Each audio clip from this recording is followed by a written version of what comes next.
শনিবার সন্ধ্যায় কুষ্টিয়া শহরের ৬ রাস্তার মোড়ে নিজ বাড়ির সামনে ভাঙচুরের মুখে পড়ে জামায়াতের এমপি আমির হামজার গাড়িবহর। পূর্ব ঘোষিত কর্মসূচি অনুযায়ী সেখানে অবস্থান ছিল গণ অধিকার পরিষদের নেতাকর্মীদের। এক পর্যায়ে জামায়াত ও গণ অধিকার পরিষদের নেতাকর্মীদের মধ্যে ধাওয়া পাল্টা ধাওয়া ও সংঘর্ষ বাঁধে ভাঙচুর করা হয় গাড়িবহরে।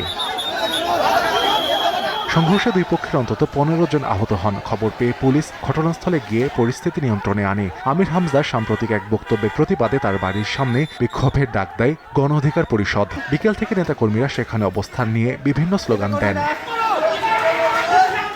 এদিকে সিরাজগঞ্জের রায়গঞ্জের ধানগড়া এলাকায় বিএনপির সংসদ সদস্য আইনুল হকের গাড়িতে হামলা ও ভাঙচুরের ঘটনা ঘটেছে। এর প্রতিবাদে চান্দাইকোনা ও ধানগড়া বাজারে বিক্ষোভ মিছিল করেন দলটির নেতাকর্মীরা।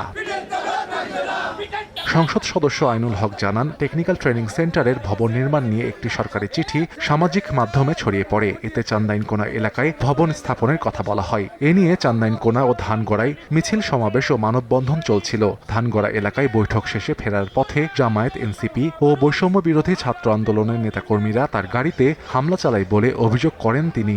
গাড়ির মধ্যে উঠছে, আসার পরে আমাকে অতর্কিতভাবে হামলা করে অস্ত্রশস্ত্র সহ, একজন হাতে পিস্তল ছিল এবং কয়েকজন রামদল ছিল, লাঠি ছোড়া ছিল, আমার গাড়ি ভাঙচুর করেছে এবং আমাকে মারধর করে না, কিন্তু আমার ছেলেপিলেকে অনেক মারধর করে অনেক আহত হয়েছে। এই ঘটনা ঘটে থাকলে তার প্রকৃত কি কারণ, কি উদ্দেশ্য এবং কেন হলো, সকল বিষয়গুলো আমরা দেখে শুনে আইন অনুযায়ী কঠোরতম ব্যবস্থা করব। এলাকাটিতে নতুন করে যাতে কোনো অপ্রীতিকর পরিস্থিতি তৈরি না হয় সেজন্য আইনশৃঙ্খলা বাহিনীর নজরদারি বাড়ানো হয়েছে। সাহাল আব্দুল্লাহ আলভি, সময় সংবাদ।